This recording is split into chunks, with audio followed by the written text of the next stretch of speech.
strategy table. This is probably what you assume is going on.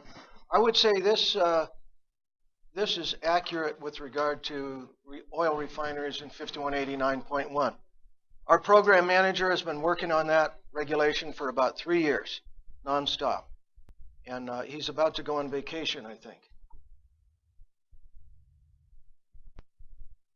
This would represent more likely the chemical side of Cal-OSHA and how things are decided there. It's a little more informal. That would be our leader in the middle there, Clyde Trombetis.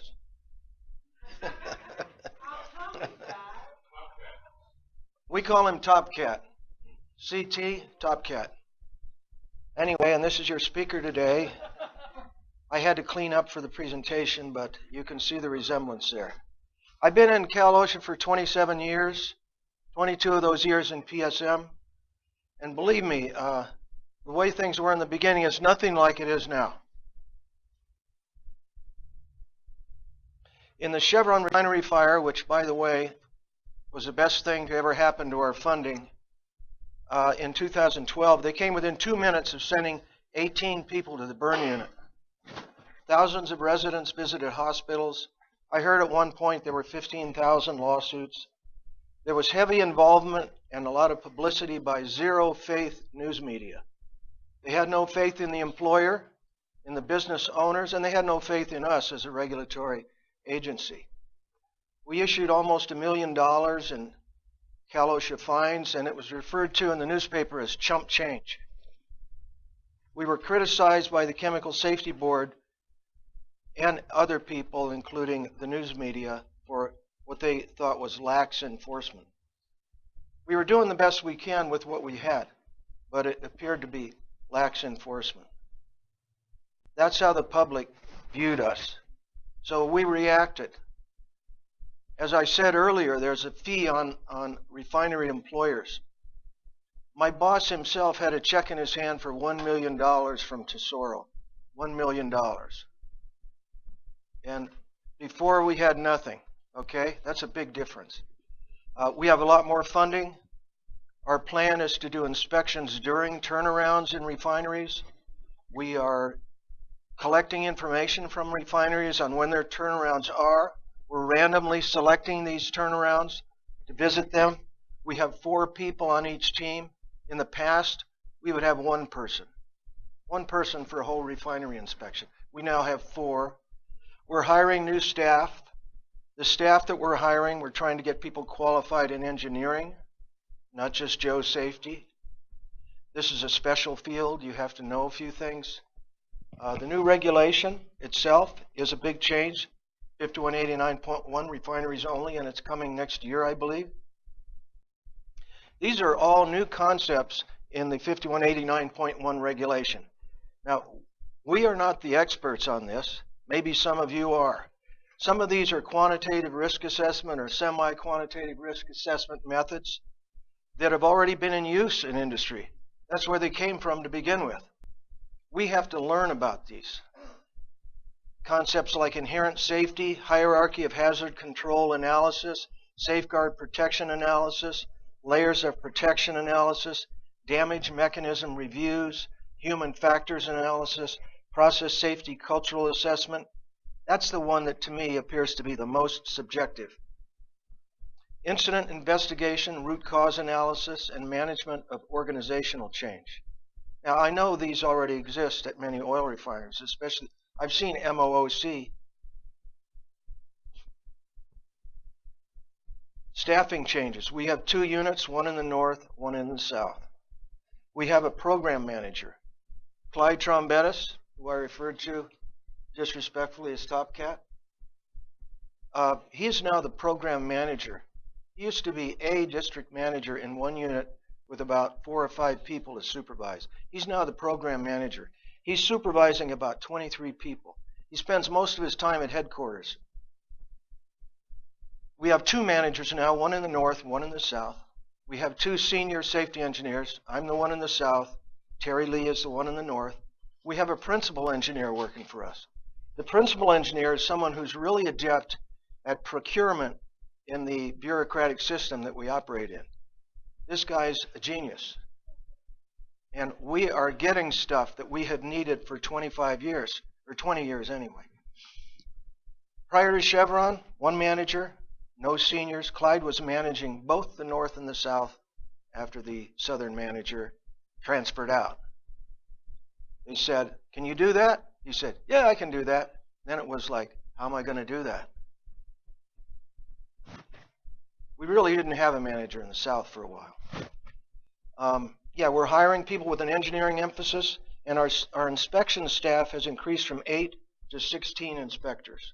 I actually think it's closer to 20 now. 2 of them were hired while I was writing this. Recent training. Our people are subjected to regular training on Title VIII regulations all the time now. This is because of, I forget which lawsuit it was, but we were deemed incompetent a while back, and now everyone has to show that they've had all these classes. So there's just, people are inspectors, besides having to do their inspections, they're being barraged with training all the time. Now, we as individuals in the PSM unit have been taking ICS training so that we're not banned from sites where the incident command system is in place. We took an advanced process hazard analysis class from American Institute of Chemical Engineers. That was before we even knew we needed it, and they covered LOPA in there. LOPA is very complicated, very complex. It can be garbage in, garbage out, or it can be good. It depends on what you plug into it. We had a chemical engineering class for all our people, for the non-chemical engineers. Reba went to that. This was in West Covina, I believe.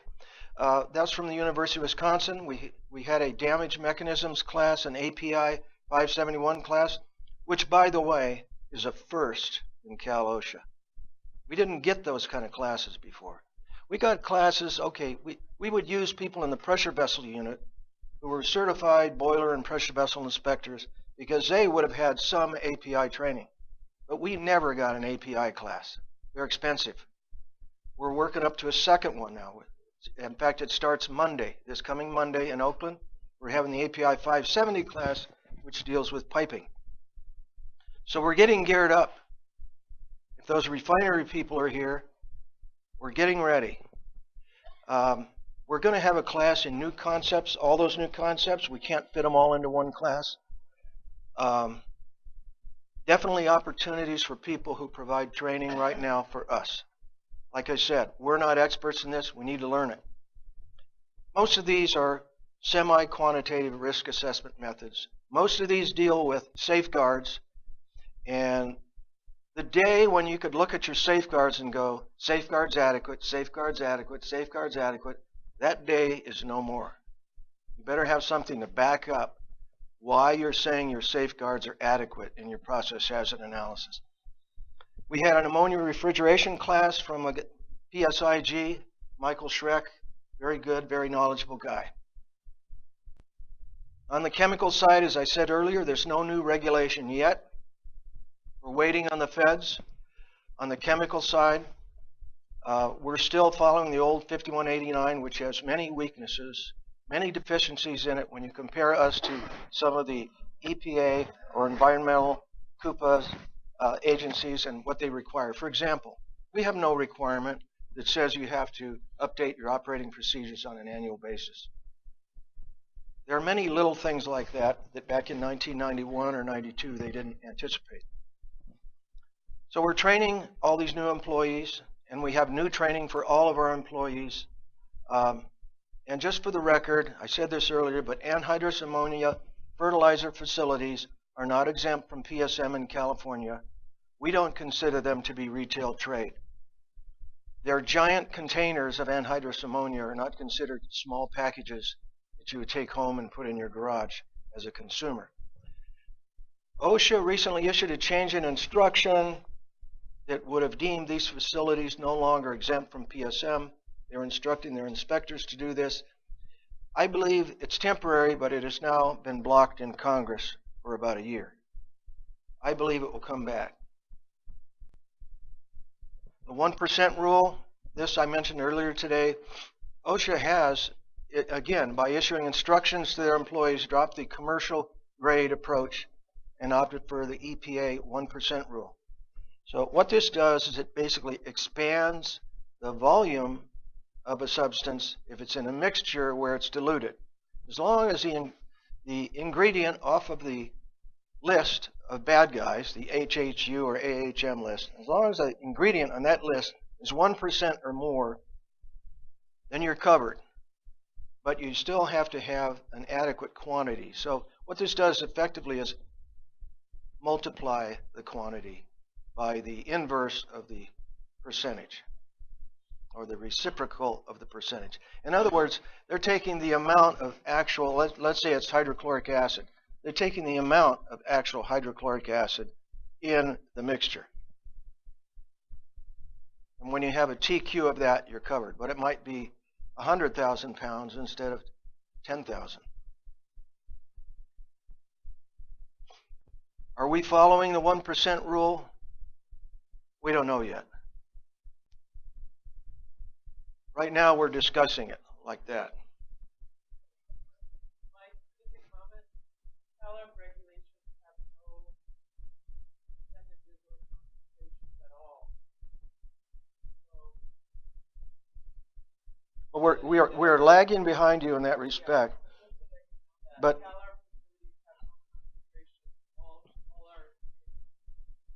we are very proud of our list. That our list is a list. It's from the EPA list of extremely hazardous chemicals or whatever. It's a list of very nasty stuff, and almost everything on it is a gas. So the concern was about things being released. So this is a very reasonable, very justified list. If we get into something that's 5% acetic acid or 5% HCl, we're talking vinegar. So we feel a little uncomfortable about this change. We haven't made the change yet.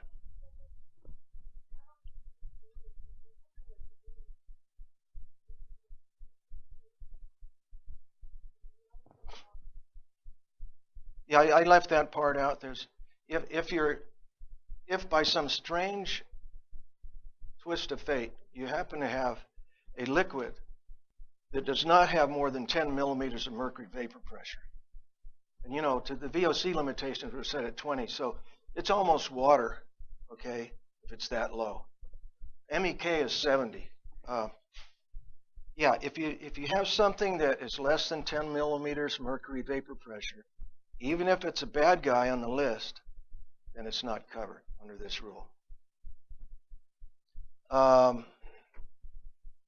there are other issues that we've been stepping into that are completely different from all this PSM RMP stuff.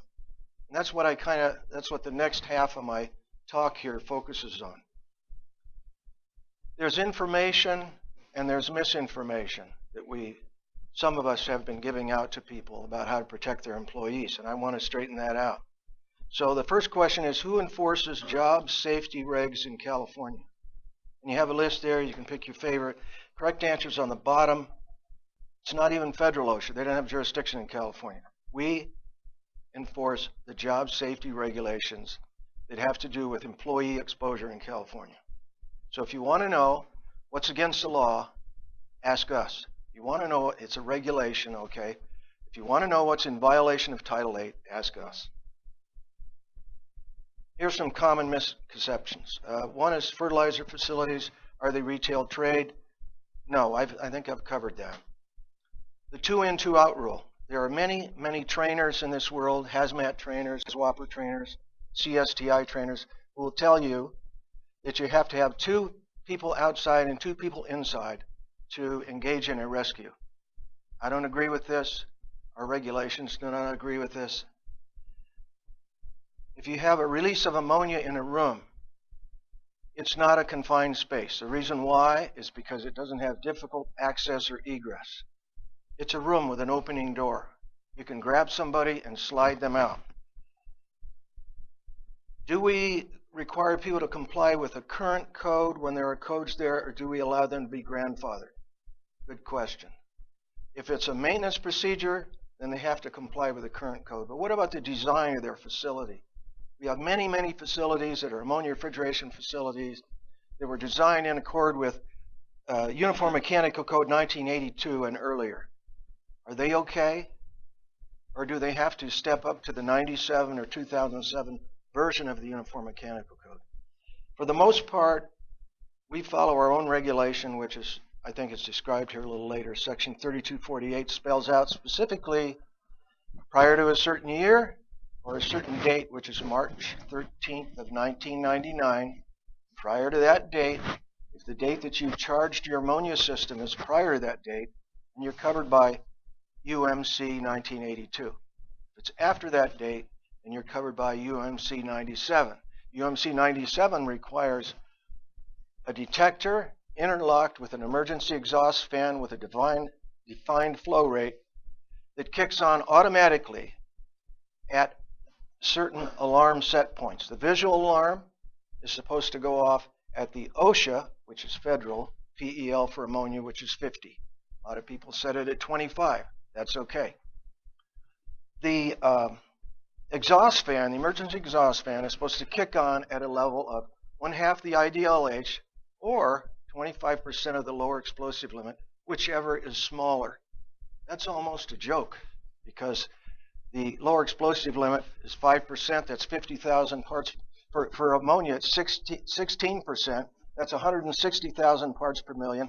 And a quarter of that is like 40,000 parts per million. What do you think is lower? Lower is 1/2 the IDLH. The IDLH is 300. 1/2 that is 150. So your alarm set points on that system are supposed to be 50 and 150. At 50, the visible and audible alarm comes on. At 150, the fan kicks on. The other thing you're supposed to have is something that automatically shuts off the electrical before it gets to 1/4 of the lower explosive limit. If you have that fan, you're never going to get there.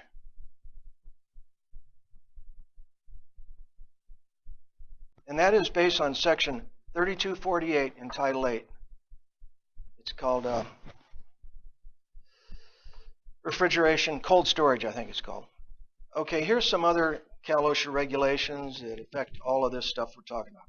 Emergency Action Plan is 3220. Personal protective equipment, eyes, hands, clothing, 3380 to 3384. There are various code sections that have to do with inhalation of hazards. 5139, 5140, 5141, in that range of the third one there. Process safety management, hazardous waste operations and emergency response.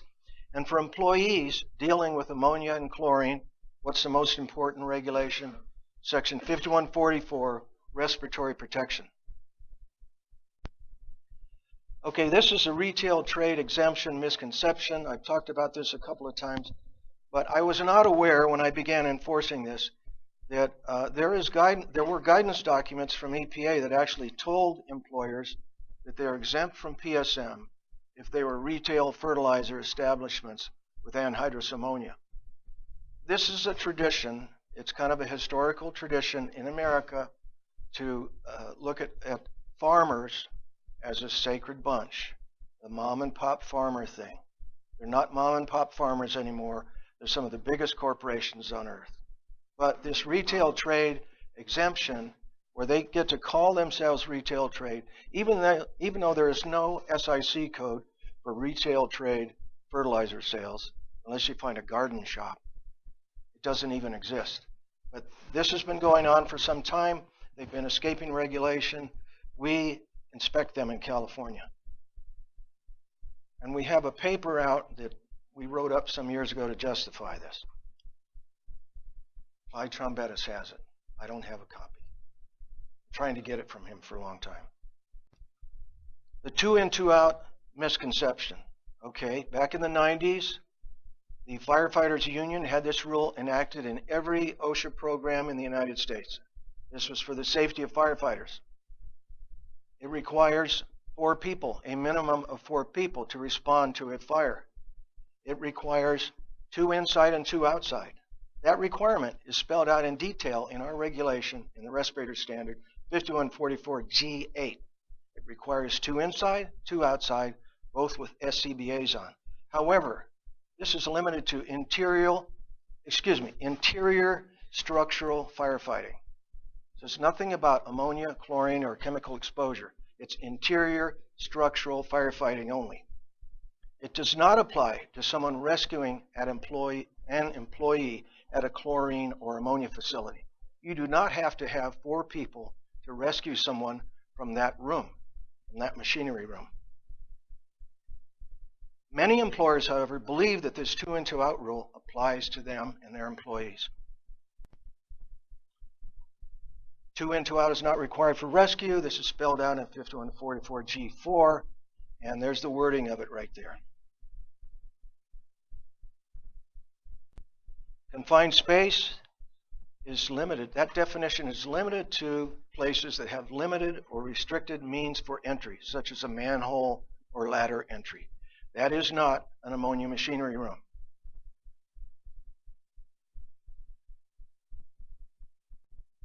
Many people assume that it's a confined space. It doesn't make a whole lot of difference because there's another regulation that requires almost what you have required for confined space anyway. But it's not really a confined space. What it is, you want to know what it is? It's an IDLH atmosphere. If it's an ammonia room, it's more than 300 parts per million of anhydrous ammonia in the air during a release. I think that's a fair assumption to make. So if you want to know what's required, you go to section 5144G3, which is a section just before the one on interior structural firefighting.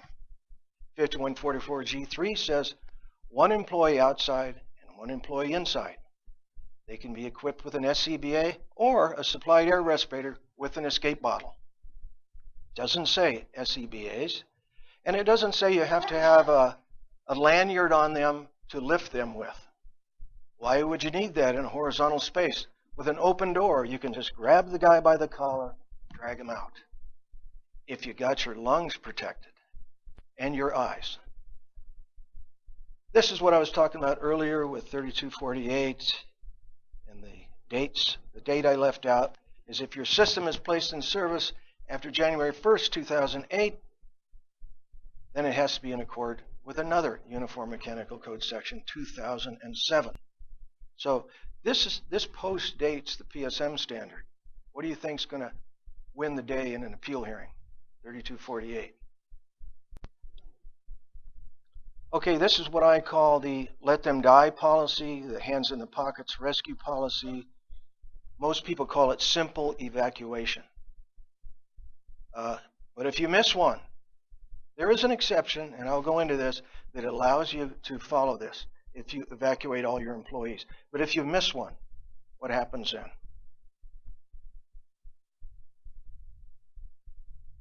Many employers have this policy written out. It says our employees will not attempt to rescue someone in the event of a release.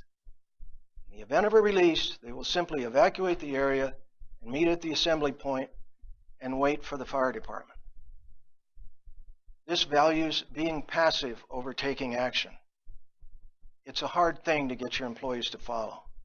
You really think your employees will follow this? If their friend of 15 years is dying in that room, do you think they're going to follow this piece of paper here?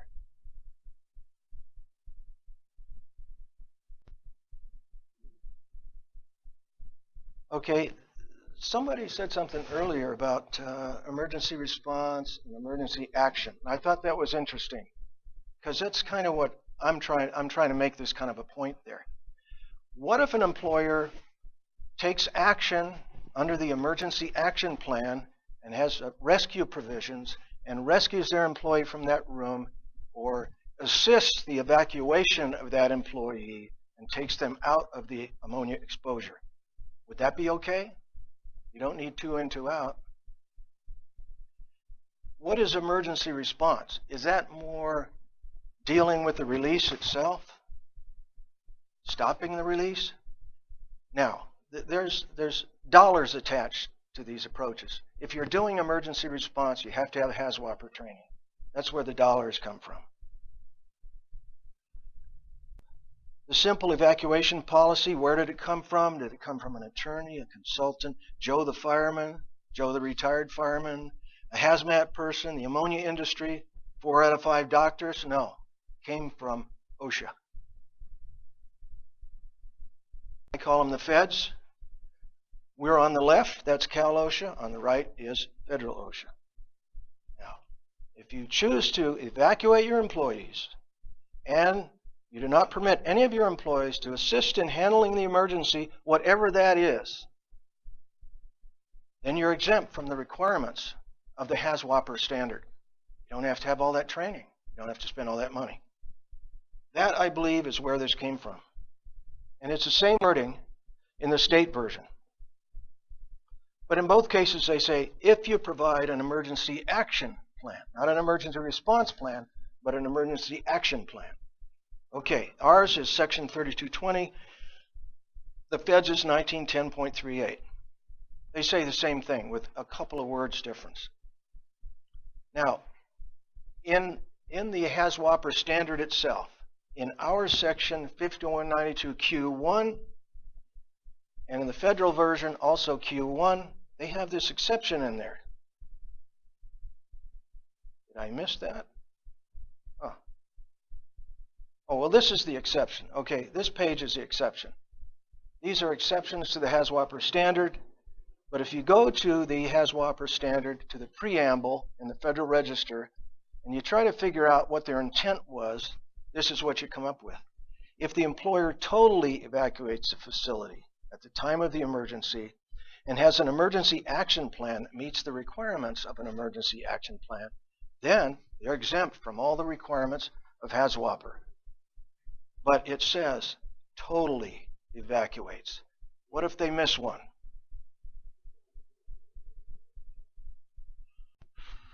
This is what the emergency action plan has in it, and in subsection 4 it has, let's leave out the word medical. I don't blame an employer for not wanting their people to play doctor, but rescue duties for those employees who are to perform them.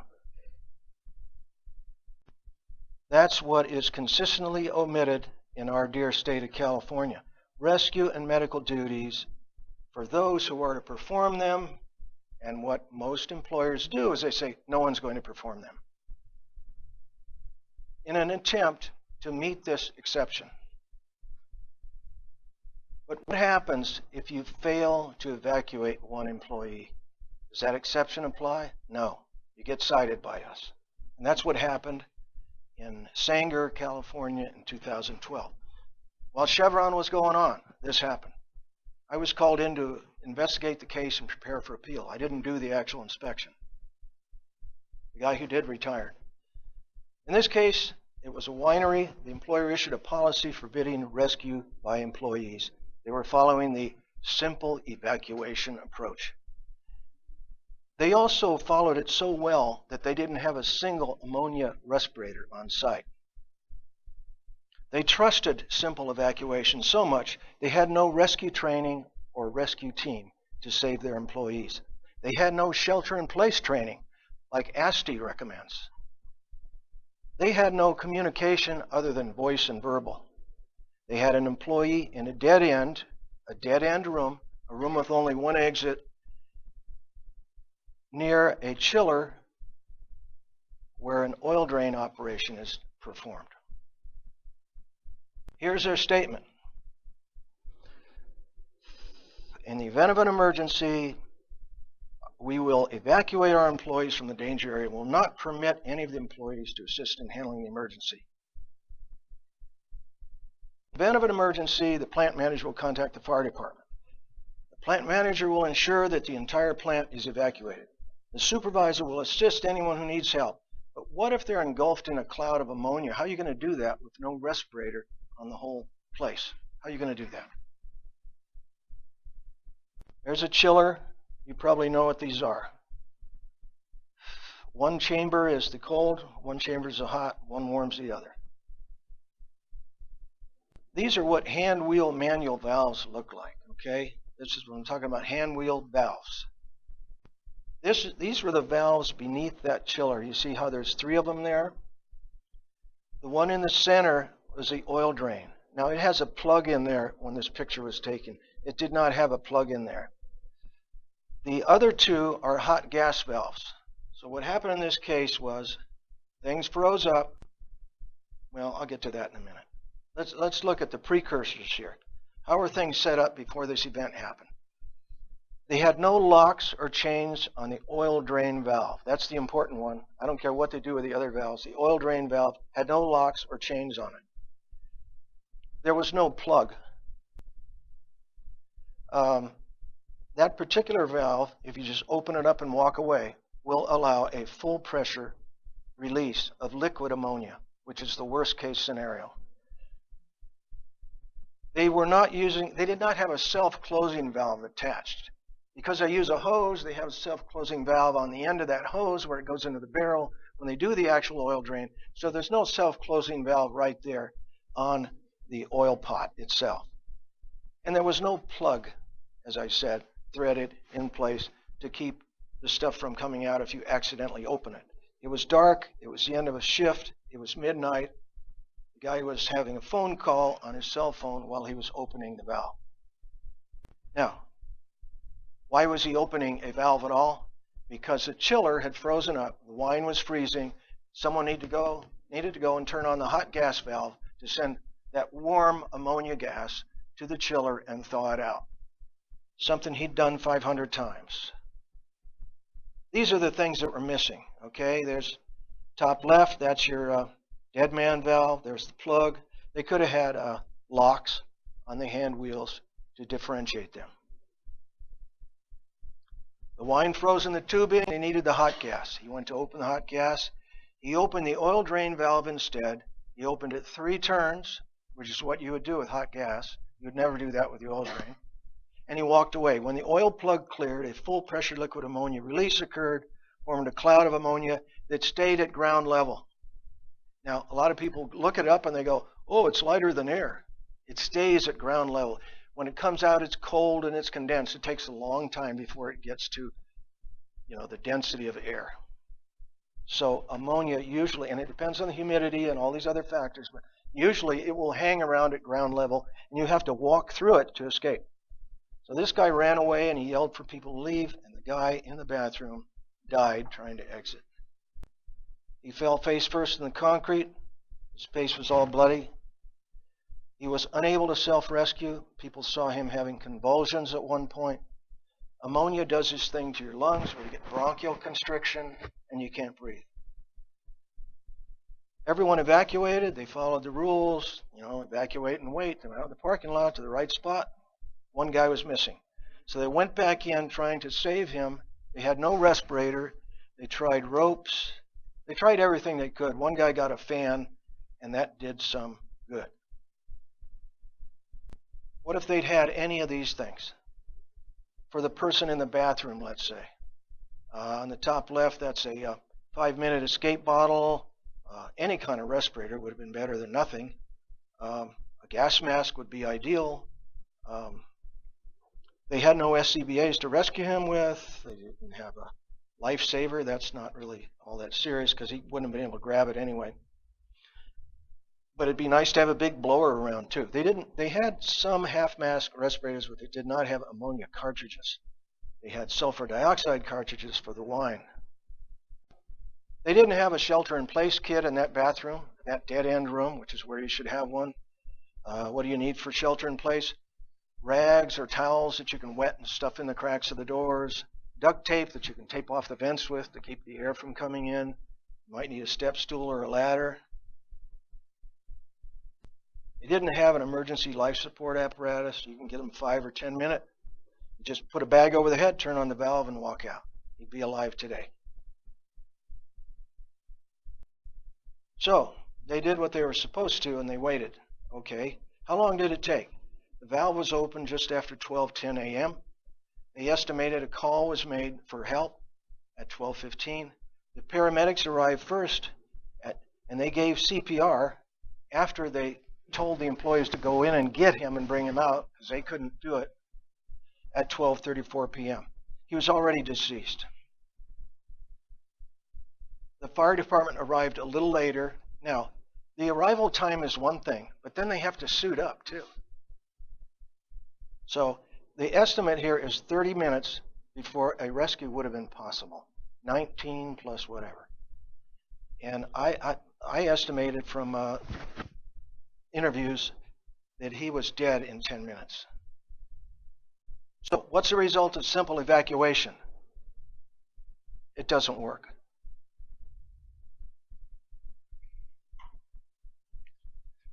How do you prevent death? What could you do at your facility? Okay, figure out where your dead end rooms are. Do some things in there. Put a little escape SCBA on the wall.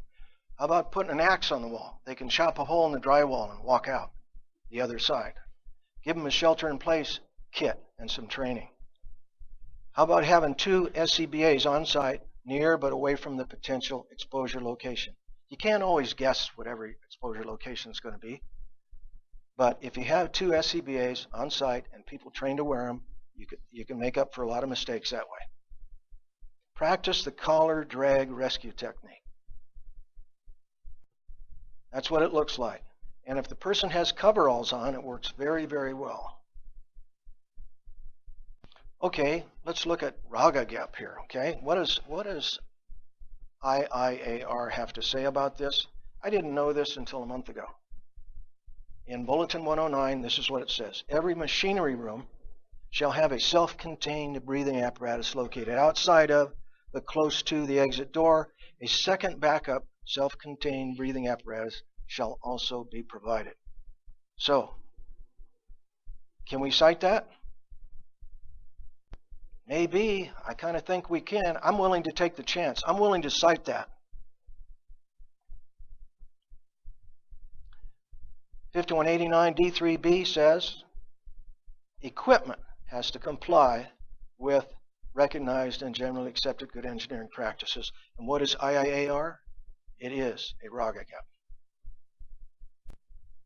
We have other Title VIII sections, like that 5192Q1 exception. It does not apply, or exemption, whatever it is. It does not apply unless your emergency action plan is in good shape.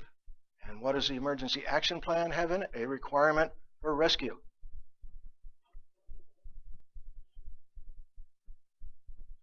So this is my suggestion. Try to save a life. You have less than 10 minutes. Fire department arrival time plus donning time is more than 10 minutes. Have 2 emergency SCBAs on site. Don't have them in the cloud. Have them outside the cloud. Be prepared to rescue or evacuate an exposed employee. Do you need Hazwoper training? Technically, if you follow that exception and if you get all of your employees out, you don't need it. You're probably better off to have it. I can't say that some other OSHA inspector won't cite you for not having it. If it's any kind of a chemical and a release, they're going to go to that. But you could probably win the appeal. Here's a question. Yeah. Oh, yes, absolutely. You'll always do. And there's written requirements in the respiratory protection program. Anytime your employees use respirators, you have to have that. You have to have fit tests and medical evaluation. One time, not every year, one time. Here's a question. Are your employees going to assist in handling the emergency? In other words, let's call that stopping the release. Are your employees going to stop the release? Are they just going to rescue their buddy, drag him out, and go to the parking lot, and then stand there and wait for the fire department? Wait for those trained professionals to arrive. That's what I recommend. So what is emergency response? This is in the Hazwoper standard. It's a response effort from outside the immediate release area. This might get you out of it, but it does not apply to releases that are more than incidental releases or uncontrolled releases. There's the exception again. Let's make up a name here. Let's call it SCBA Assisted Simple Evacuation.